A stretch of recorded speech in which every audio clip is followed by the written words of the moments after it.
Good morning to all of you. मैं सानू सिन्हा एक बार फिर से उपस्थित हूँ आप सभी के सामने आपके एग्जाम के कुछ क्वेश्चंस को लेकर। जैसा कि मैं इस बार के लिए आप लोगों से छोटा सा सॉरी बोलना चाहूंगा, क्योंकि ऑलरेडी बहुत ज्यादा लेट वाइज वीडियो आप लोगों का जा रहा है और थोड़ा सा उसका वजह यह भी है कि मैं रांची में हूं नहीं, ठीक है ना।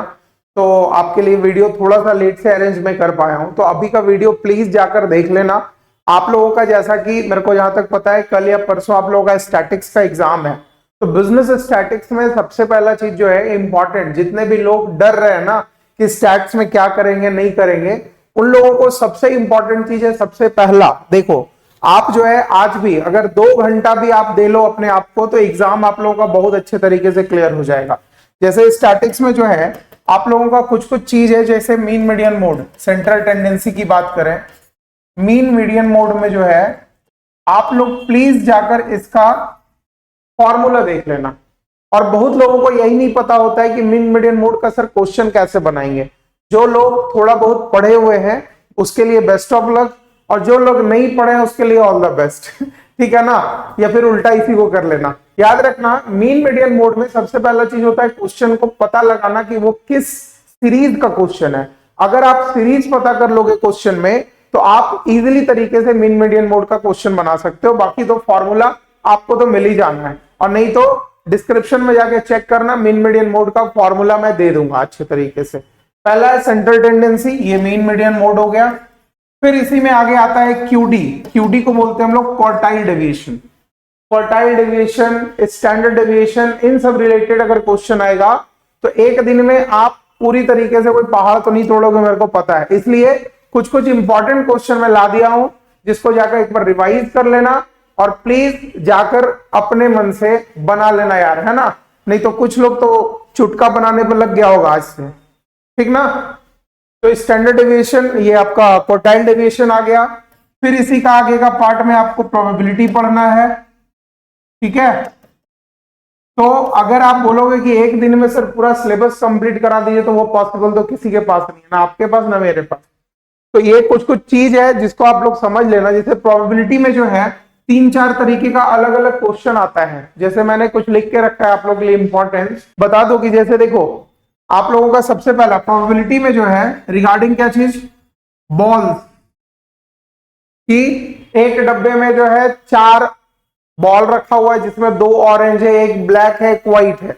तो उसमें प्रोबेबिलिटी निकालना होता है कि अगर मान लो कि 2 बार पिक करे तो व्हाइट बॉल कितने बार निकल सकता है। तो इन सब तरीके का क्वेश्चन आ सकता है बॉल से रिलेटेड। फिर आपका एक आ सकता है कार्ड से रिलेटेड।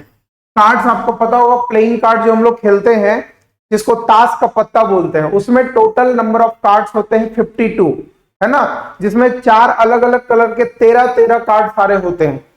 जिसमें आप लोगों ने एस देखा होगा, डायमंड जिसको बोलते हैं हम लोग, क्या चीज, काला पान का पत्ता, मतलब काला पान का जो है हम लोग पढ़ते हैं, क्या बोलते हैं उसमें हम लोग देखते हैं खेलते हैं, तो काला पान, लाल पान, फिर ईटा बोलते हैं, और एक चिड़िया बोलते हैं। वो अलग अलग तरीके, हिंदी में अलग बोलते हैं और इंग्लिश में अलग बोलते हैं, ठीक है ना।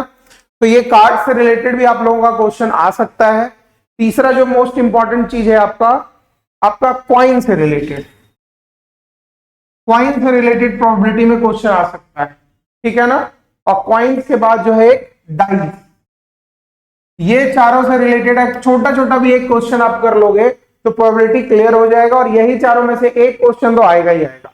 अब जैसे क्या है, बॉल्स आप लोग समझे जो मैंने बताया, कार्ड्स भी आपको समझ में आ गया कि वो प्लेइंग कार्ड में क्या प्रोबेबिलिटी आता है किस चीज का आने को, वो है।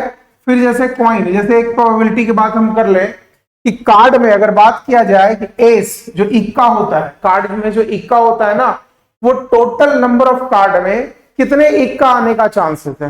तो अगर हम इसका बात करें तो 5/52 आ जाएगा, क्योंकि 13 कार्ड है, हर एक कार्ड में इक्का का संख्या 1 तो रहता ही रहता है। तो ये टोटल इंटू 4 अलग अलग तरीके का कार्ड है, तो नंबर ऑफ कार्ड हो गया 52, ठीक है। और इक्का जब 1 रहता है एक कलर में, तो 4 कलर में कितना रहेगा, 4। तो इसका प्रोबेबिलिटी है 4/52, मतलब 52 कार्ड को आप 52 बार फेंक दो, 4 ही बार इक्का आ सकता है। तो यही प्रोबेबिलिटी है, और ज्यादा कुछ नहीं है। फिर कॉइन से रिलेटेड है कि भैया एक कॉइन को हम 3 बार उछलाएंगे तो कितना बार हेड आने का चांसेस है, कितना बार टेल आने का चांसेस है। तो अगर थोड़ा बहुत भी आप परमुटेशन कॉम्बिनेशन पढ़े हैं तो उससे रिलेटेड भी हम लोग कॉइन को देख सकते हैं। जैसे अगर कॉइन को हम बता दें कि अगर दो बार एक ही कॉइन को उछलाया जाए तो कितना बार हेड आएगा और कितना बार टेल आएगा, तो इसका प्रोबेबिलिटी बनता है 4 नॉर्मल तरीके से। क्योंकि जब आप कॉइन को एक तरीके से उछालते हो तो दो तरीके से हेड हेड आने का चांसेस है, टेल टेल आने का चांसेस है, टेल हेड आने का चांसेस है और हेड टेल आने का चांसेस। तो यही 4 प्रोबेबिलिटी बनता है। उसी तरीके से क्वेश्चन आपसे पूछ सकता है, तो इसके लिए टेंशन आपको नहीं लेना है और ना इतना टेंशन लेना। भाई देखो, मैथ से सबसे ज्यादा डरने वाले हम हैं, ठीक है ना। ये जो स्टैटिक्स है चाहे मैथ से रिलेटेड, सबसे ज्यादा डर तो मेरे को ही लगता है। बट एग्जाम आने समय कॉन्सेप्चुअल चीजों को अगर पढ़ लिया जाए तो एग्जाम बहुत अच्छे तरीके से जाता है। इसलिए टेंशन मत लेना आप लोग, है ना, कि एग्जाम आ गया सर, यहाँ क्या पढ़ेंगे वहां क्या पढ़ेंगे, किस तरीके का क्वेश्चन आएगा। वही मैं बताने आया हूं कि किस किस तरीके का क्वेश्चन आ सकता है। अब डाइस है, डाइस का मतलब समझते हैं, पासा। जो लूडो हम लोग खेलते हैं तो उसमें 6 तरीके का उसमें आप रहता है ना, 1 से लेके 6 तक आने का चांसेस रहता है, तो उससे रिलेटेड भी क्वेश्चन आ सकता है। लेकिन मतलब अगर हम बता रहे हैं तो बस इतना समझ लेना, कॉइन और बॉक्स और कार्ड, इसमें जो है मतलब डाइस का मतलब छोड़ ही दो। अगर उसको नहीं भी पढ़ोगे तो टेंशन नहीं है, लेकिन इन तीनों में से एक किसी का क्वेश्चन आना मैंडेटरी है और आएगा ही आएगा, ठीक है ना। उसके बाद इसी में थोड़ा सा आगे चले हम, तो एक रेंज से रिलेटेड आता है क्वेश्चन। रेंज में क्या है, इसका नॉर्मल है कि भाई आर, रेंज निकालने का फॉर्मूला है L माइनस एस। जैसे क्वेश्चन में दिया रहेगा कि मान लीजिए 20 है, 40 है, 50 है, 80 है, 25 है, मान लो 15 है और 100 है। तो इसमें क्वेश्चन आपसे अगर पूछ दिया कि रेंज निकालो, क्या आएगा। L माइनस एस का मतलब सबसे लार्ज नंबर कौन है, 100, और सबसे स्मॉलेस्ट नंबर कौन है, 20। आंसर आ गया इसका रेंज 80। और यही वाला चीज अगर आप नहीं पढ़े होंगे तो आपको बहुत टेंशन होगा कि सर रेंज पूछ दिया, क्या करें नहीं करें। अब इसी का थोड़ा सा परेशान करता है, कोएफिशिएंट ऑफ रेंज पूछ देता है, कोएफिशिएंट ऑफ रेंज। तो कोएफिशिएंट ऑफ रेंज, बोले सर रेंज तो बता के भेजे, कोएफिशिएंट तो नहीं आता है। ये भी इजी है, L minus S divided by L plus S, इसको निकाल लोगे आ जाएगा। सिर्फ और सिर्फ आपको पता है कि मैथ में सिर्फ और सिर्फ फॉर्मूले का खेला होता है। अगर यहां फिट है फॉर्मूला तो कोई दिक्कत नहीं होगा, है ना। तो कुछ लोग अभी जाके क्या करेगा, चुटका बनाएगा फॉर्मूला का। ठीक है, बोल रहा है मास्टर फॉर्मूला तो बनिए जाएगा, चलो जाके चुटका बना लेते हैं। तो गधा चुटका मत बनाना, पकड़ लेगा, कॉपी छीन लेगा, तो बाहर रहोगे बैठे हो 2 घंटा 3 घंटा। देखो इधर आगे, इसमें कुछ कुछ क्वेश्चन हम लेकर आए हैं आपके लिए, इंपॉर्टेंट क्वेश्चन है, उससे रिलेटेड हम लोग देख लेते हैं। देखो इधर, जैसे देखो यहां पर बोल दिया है Q1 Q3 range, coefficient of range, mean deviation from median. अलग अलग तरीके का क्वेश्चन दे सकता है, लेकिन याद रखना ये क्वेश्चन थोड़ा सा हम आपके लिए बनाकर लेके आए हैं। चलो देखो, इसके लिए जो है ये आपके लिए सबसे इंपॉर्टेंट क्वेश्चन रहेगा, इसको जाके बना लेना आप, है ना। बनाने का मैं भी बना दूं, लेकिन वीडियो लंबा होगा, और वीडियो लंबा होगा तो हमको पता है कि आप लोग स्किप कर दोगे, है ना, कि उतना ज्यादा कौन अभी पढ़ने बैठता है भाई। लेकिन इंपॉर्टेंट क्वेश्चन देख लो, ये सब अगर सॉल्व कर लोगे, और जिन्होंने अभी तक मेरा टेलीग्राम चैनल आपने फॉलो नहीं किया है, ऐड नहीं हुए, प्लीज ऐड हो जाइएगा, क्योंकि ऐसा ऐसा सारा क्वेश्चन जो है हम जो है अपने टेलीग्राम चैनल में डाल चुके हैं। वहां से भी जाके आप इंपॉर्टेंट क्वेश्चन को दोबारा बना सकते हो, इसका आंसर भी वहां मिलेगा आपको। तो इसके लिए इंपॉर्टेंट क्वेश्चन हम कुछ कुछ, जैसे ये हो गया आपका पहला। दूसरा है क्वेश्चन किससे रिलेटेड है भाई, तो calculate variance and coefficient of variance, size frequency दिया हुआ है, इसको किस तरीके से निकालते हैं, इसका भी फॉर्मूला, आंसर, सारा चीज आपके टेलीग्राम चैनल में डला हुआ है, ठीक है ना। और हैंडमेड रिटन नोट्स होगा, प्लीज जाकर देख लेना यार आप लोग, ठीक है। और वो जो हैंडमेड रिटन नोट्स भी है ना, वो भी मेरा बनाया हुआ नहीं है, हम थैंक्स बोलना चाहेंगे किसी स्टूडेंट को ही, उन्होंने मेरे को प्रोवाइड किया है कि सर ऐसा ऐसा क्वेश्चन आएगा, तो मैंने सारे चीजों को अपलोड वहां पे कर दिया है, ठीक है ना। फिर आपका यहां पर देखो A coin is thrown 3 times. What is the probability that at least one head is obtained? समझ गए? यहां क्वेश्चन क्या बोला कि 3 बार हम जो है अपने कॉइन को उछालेंगे और एक बार एटलीस्ट हेड आने का एक बार कितना चांसेस बनता है। तो हम तो नॉर्मल तरीके से बना देंगे, मतलब हम कुछ नहीं करेंगे भाई, दो कॉइन में 2 आने का प्रोबेबिलिटी होता है और टोटल उछालेंगे कितना बार, 3 बार। तो आ गया 2 into 2 into 2 that is total 8, और एटलीस्ट 1 हेड आने के लिए क्या करेंगे, -1 दैट इज कितना हो जाएगा, ये हम लोगों का 7/8 आ जाएगा। क्यों आएगा 7/8? बोलो सर 7/8 कहां से ला दिया? एक जो है टोटल प्रोबेबिलिटी है, 8 बार उछालो, मतलब आप 3 बार उछालोगे ना तो 8 बार अलग अलग तरीके का बनेगा। जैसे देखो, समझाने के लिए तो हम समझा सकते हैं भाई आप लोगों को, लेकिन थोड़ा सा समझना। जैसे स्टार्टिंग में अगर मान लो उछलाए सिक्का, पहले में हेड आ गया, दूसरे में भी हेड आ गया, तीसरे में भी हेड आ गया, दूसरा बार उछलाओगे तो क्या आएगा, हेड आ गया, हेड आ गया, टेल आ सकता है। फिर क्या आएगा, हेड टेल हेड आ गया ना। अब इसी को थोड़ा उल्टा करो, क्या हो जाएगा, टेल टेल टेल आ सकता है, आएगा कि नहीं? फिर उछलाओगे, ये देखो पहला सिक्का एक बार उछला है, दूसरा तीसरा, तो 3 सिक्का को उछालेंगे ना भाई, और 3 सिक्का को अलग अलग तरीके से उछालेंगे। तो इसमें आप टोटल बनाओगे तो टोटल आपके पास प्रोबेबिलिटी बनता है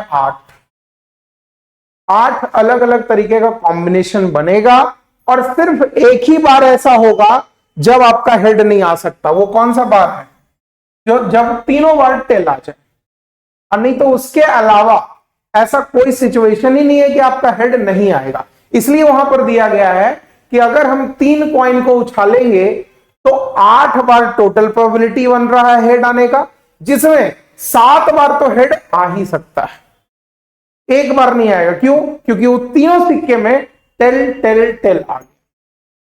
इज इट क्लियर? तो इस तरीके से थोड़ा पढ़ो यार, मजेदार तरीके से आंसर आएगा ही आएगा, और आप लोग बना के आओगे, मेरे को विश्वास है अच्छे तरीके से बना के आओगे। फिर देखो, find the probability of getting a numbered card when a card is drawn from the pack of 52 cards. अब बताओ इसको कैसे बनाओगे। एक और क्वेश्चन होगा मेरे पास, रुको इंपॉर्टेंट क्वेश्चन देखता हूं। बताओ, अगर इसमें बात करोगे find the probability of getting a numbered card, numbered card का मतलब समझते हो? पहला आता है इक्का, जो कि ए से रहता लिखा हुआ, फिर हो गया दुग्गी 3 4 5 6 7 8 9 10 भी रहता है। फिर हो गया एक के, किंग बोलते हैं इसको, एक होता है क्वीन, एक होता है जे, यही होता है। तो टोटल अगर हम बात करें तो टोटल नंबर ऑफ कार्ड कितना हुआ, 1 2 3 4 5 6 7 8 9, और 9 और 4 13, यही ना।